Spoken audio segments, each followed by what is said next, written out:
coge el teléfono, habla con Mariano Rajoy y cambia el artículo 55 de la Constitución para que a partir de ahora cualquier deuda que tenga el Estado español, y todos nosotros, porque somos los que tenemos las deudas, es decir, se socializan las pérdidas y se privatizan los beneficios, tenga respuesta, es decir, se sufrague antes de las necesidades y las carencias más importantes. Démonos cuenta de la barbaridad que es eso. Aquí ni siquiera se puede dar el caso de la resistencia que está haciendo el gobierno griego, Syriza, ante la deuda. Porque es que están condenados ya, porque ha habido un partido socialista de izquierdas y demás, de izquierdas, y ha llevado a la Constitución una ley candado por la cual las deudas que se hayan contraído tienen pago prioritario por encima de cualquier otra necesidad, cosa que no existe en la Constitución griega. Por eso puede Syriza luchar e intentar que las cosas sean de otra forma. Aquí no habrá posibilidad de que haga el caso. Bueno, pues lo mismo que hizo el PSOE en ese aspecto económico, lo está haciendo ahora el PP con medida absoluta en el tema de la ley Mordaza. Pero ojo, como me gusta decir el lado positivo de eso demuestra una extrema debilidad del sistema. Si el sistema se ve obligado a enseñar la mierda que tiene y es capaz de reprimir elementos fundamentales del espacio de expresión y de la libertad, es que tiene miedo. Es que, porque las cosas no se hacen si no hubiera necesidad. Y que haya puesto en marcha la ley de seguridad ciudadana, la del Código Penal, la ley del pacto antiterrorista, etcétera, etcétera, es porque sabe que hay en estos momentos una nueva conciencia que puede hacerles fuga.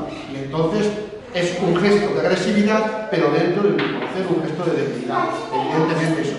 Y eso está en el marco de un sistema que arbitra un monopolio de la política y un monopolio de la economía. Mira, perto de Ferrol hai concellos, no propio Concello de Ferrol, en outros tempos, se están levando adiante pequenos experimentos ou pequenas experiencias de democracia participativa. Que coñecemento tes ti de experiencias municipalistas, non sei se no país valenciano hai alguna, de concellos que estén intentando levar adiante todo isto, un municipalismo libertario? Hay experiencias múltiples que se basan fundamentalmente en dos hechos. Por un lado, sustituir la competencia por la cooperación. Ese es un elemento filosófico que es el que estuvo presente en las experiencias históricas que hubo, muchas de ellas nacidas fruto de la necesidad.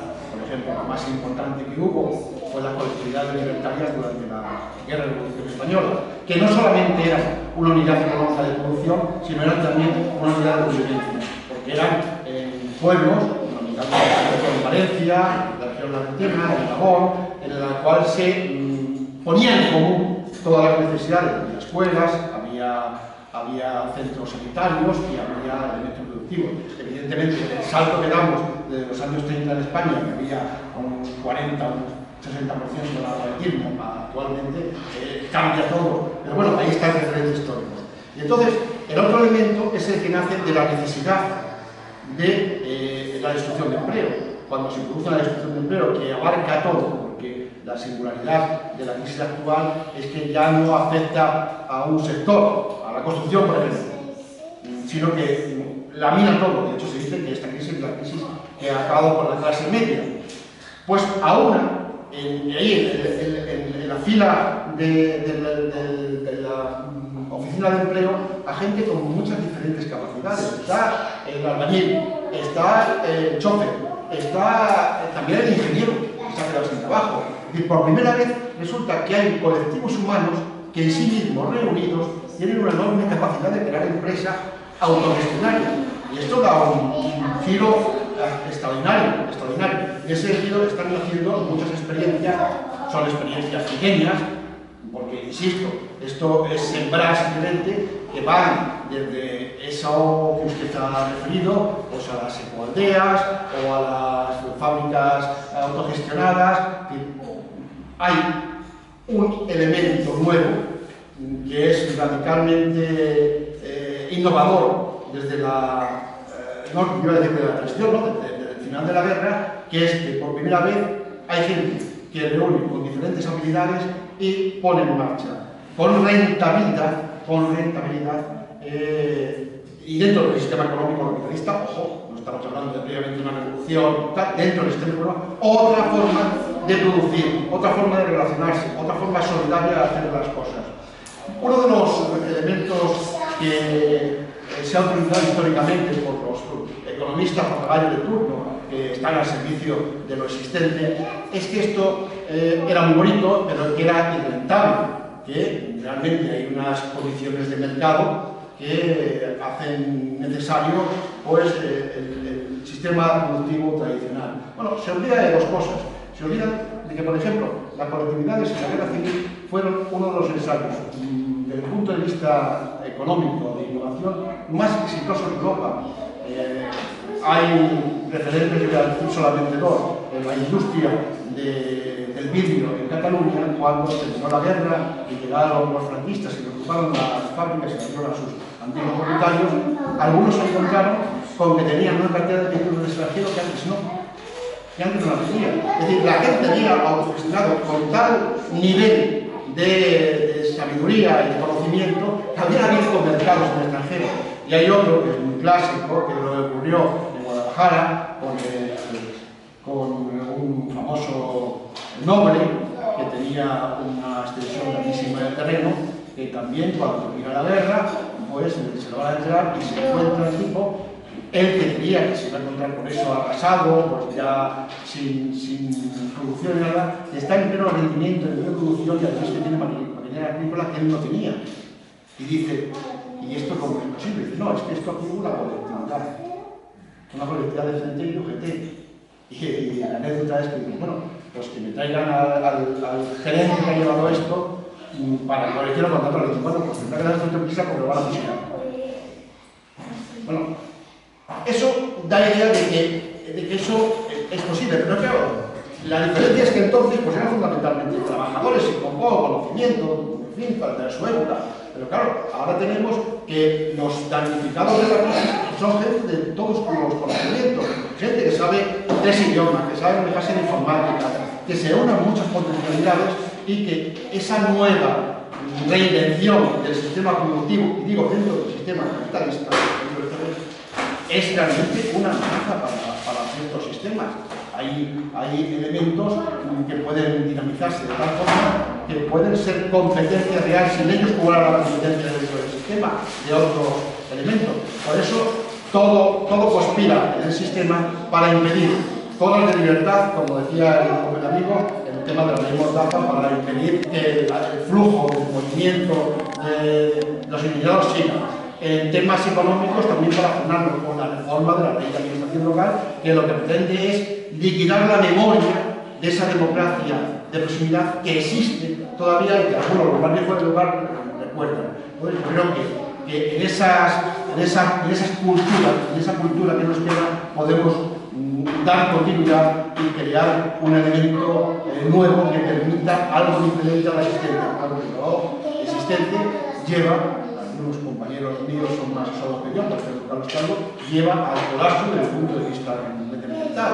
Y esto no puede ser, evidentemente, no puede ser, igual que se muere esta ciudad, se muere el campo, se muere el mar y se muere todo. Y eso, lejos de generar elementos de solidaridad para buscar caminos, lo que hace es que cada vez sea controlado por menos gente. Y el reforzar ese sistema es un sistema suicida, claramente, aparte de nacional y internacional. Andrés. Sí, eu quería decir que a mí, claro, o municipalismo libertario, todas esas ideas estas, a mí me gustan moito, ¿no? O funcionamento dunha asamblea, o poder decidir sobre a economía, entre todos e todas, sobre decisións, eso me gusta, pero a chegar aí ten que ser un proceso de que a xente tome conciencia e que quera realmente que haxa justicia. Que haxa justicia a hora de traballar, no mundo do traballo, que non haxa discriminación. Eu, por exemplo, teño a experiencia que ocupamos unha parcela da autoridade portuaria aquí en Caranza para facer unha horta comunitaria. Veu xente, pero a hora de que viña xente, reproducíamos o que son as cousas que se pasan en calquera empresa privada. Había discriminación, se quixo votar a unha persona porque se decía el traballa menos que eu, e vai levar igual que eu. Reproducimos o sistema, o sea, o que pasa nunha empresa privada. Entonces, fai falta esa concienciación. Entonces, é o que está por chegar, pouco a pouco, que a xente tome conciencia simplemente por vivir mellor, un mundo máis xusto, máis, disfrutar máis.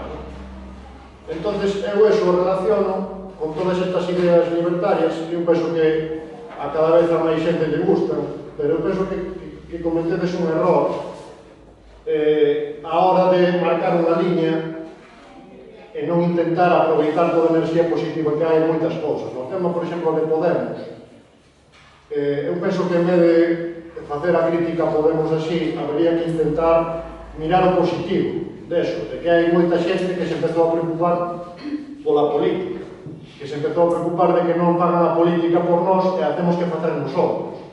Que pasa? Moitas das críticas que faz si son certas en común, pero date conta que ese paso é un paso posterior, que se vai dar na toma de conciencia. Ahora mismo se trata de conseguir un poder institucional por pura sobrevivencia.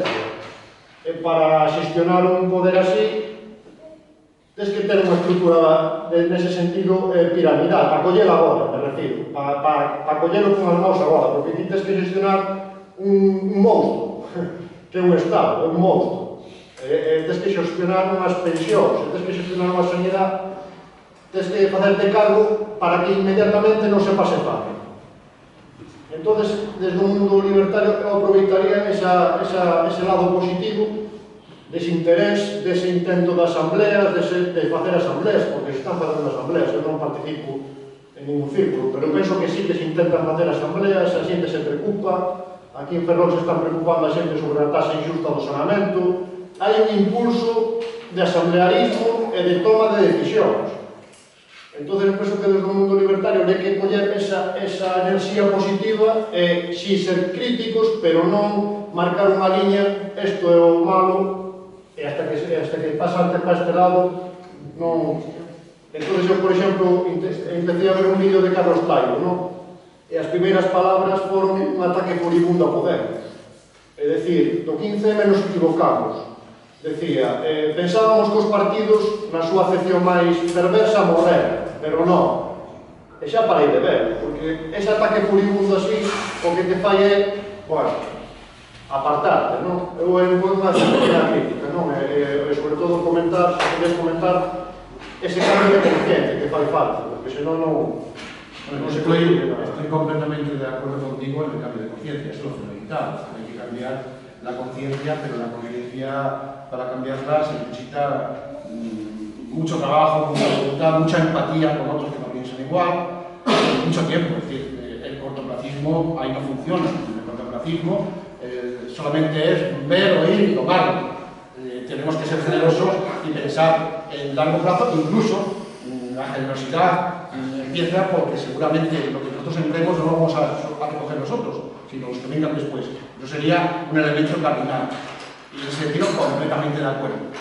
Y a mí no me produce desazón eso que tú cuentas de esa experiencia que habéis tenido, porque eso es lógico, y está en el día a día, estuvo, está y estará. Es decir, va a haber diferencias, va a haber marchas adelante, el asunto es empezarlo y tratar de buscarle salida a los problemas, porque no nos equivoquemos. Yo creo que todos los que estamos aquí no podemos, no hemos sentado aquí, hemos dejado fuera en la calle nuestra condición de criaturas capitalistas. Pensamos en conceptos capitalistas porque consumimos, porque competimos, porque vemos la televisión. Es muy difícil, ese cambio de conciencia, que es el profundo, eso exige mucho camino, mucho andar camino. Yo en la segunda parte no estoy de acuerdo, he dicho antes que respeto perfectamente a la gente de Podemos, no estoy de acuerdo y creo que con respecto a ti tengo una ventaja por edad. Es que esto yo lo viví yo con Felipe González. Es que es lo mismo que en el año 78 con Felipe González. Es más, Felipe González prometía más. Prometía fuera de la OTAN, prometía socialismo, prometía autodeterminación y también era un tío joven. Felipe González llegó a la secretaría del Partido Socialista con 33 años, tiene ahora 37 o lo que sea. Y con 40 años fue el presidente del gobierno con mayoría absoluta. ¿Y a qué derivó todo eso? A todo lo contrario. ¿Y por qué? Porque la estructura del partido, porque la forma de organización llevaba a eso. Y no permitía que se articulara de abajo arriba, sino al contrario, lo que hacía era represar lo que había de abajo, los intereses, las ambiciones de la gente, la vida del franquismo, para sublimarlo hacia arriba. Y yo creo, lamentablemente, que podemos ir mucho de eso, que la estructura, no califico ni critico a la gente, que la gente tiene todo su derecho a ello. La estructura que se ha dado Podemos es una estructura autoritaria, centralista, verticalista, y que lo que está consiguiendo es represar la protesta que estaba en la calle hacia un elemento institucional en el que, yo creo que las pruebas ya están ahí, la base, los círculos, representan muy poco. Ya digo, la ventaja es que yo tengo muchos años más que tú y que soy un damnificado de aquel momento en que parecía que no solamente el Partido Socialista, sino el Partido Comunista iban a traer un elemento diferente y al final trajimos la revolución de lo mismo. Es que, y ahora sigue el elemento de traición, la traición, porque nosotros sí creíamos que venía algo. La traición que supuso la izquierda de España en los años 78 es terrible. Es que nos dejaron tirados, celebraron elecciones cuando había gente en la cárcel y después hicieron todo lo contrario y más, porque dieron continuidad en la figura de un régimen que había sido designado por el tirano al sistema que vivimos hoy día, que es una monarquía que, por cierto, no impugna a Podemos. Ahora ya se está diciendo que está deseando ir a entrevistarse con el rey. Y se ha olvidado ya de la República, por ejemplo. Entonces, yo critico eso, por supuesto, todo mi cariño para la gente que honestamente, que además se lo ha ocurrido en las calles, en las fábricas, en diferentes sitios, ha creído que ahí hay algo diferente. Bueno, todavía estamos a tiempo. ¿Y cómo se consigue eso? Que en vez de obedecer a la cúspide, desde abajo, se critique. Yo, el artículo que escribo en este libro, que por cierto soy coautor, son muchos autores, hablo de eso. Y el título es de la masa crítica a la crítica de la masa. ¿Por qué? Porque hay un problema real en eso que llamamos masa. La masa no existe. La masa es como la de un panadero, que está hecha idealmente para que venga el que sabe del oficio, el político de turno, y con un poco de masa y levadura, pues haga un croissant o haga una baguette. Es decir, lo que hay que recuperar, salir de esa masa, que no significa nada, que ni sabe ni sienta, que solamente es estadística, y por eso la democracia se convierte hoy día a través de las encuestas en demoscopia, no en democracia, en demoscopia, a través de salir de ese concepto de masa, recuperar nuestra individualidad social, es decir, individuos, pero con proyectos sociales, en relación con nuestros semejantes. Y eso, ya digo, es lo que puede salvar a proyectos como ese, que nace de un referente realmente interesante, es decir, vamos a cambiar todo, o vamos a hacer lo que tenemos como indispensable, éticamente indispensable, pero todavía estamos a tiempo, pero solamente será si desde abajo hay una rebelión, se aprovecha la circunstancia y se les pone encima de la mesa en condiciones que no es lo que parece que están viendo. Ya digo que no es una crítica al tema Podemos y mucho menos a las personas que confían en eso para nada. Fernando. Bueno, con ánimo tamén, que se debate. Si lembro que acaba ahora que fai o compañero da Nación República, que fai un ano por estas fechas, non é que tiveramos a República contra a monarquía contra as cordas, pero bueno, parecía, non? Que íbamos a lograr empujar para que un régimen heredero do franquismo aparecera claramente ante a maioría da población como un régimen que era e é un obstáculo para calquer avance realmente democrático, non? E de profundos cambios sociales a favor da maioría da xente traballadora. Algo pasou, algo fixemos mal para que un ano despois, non?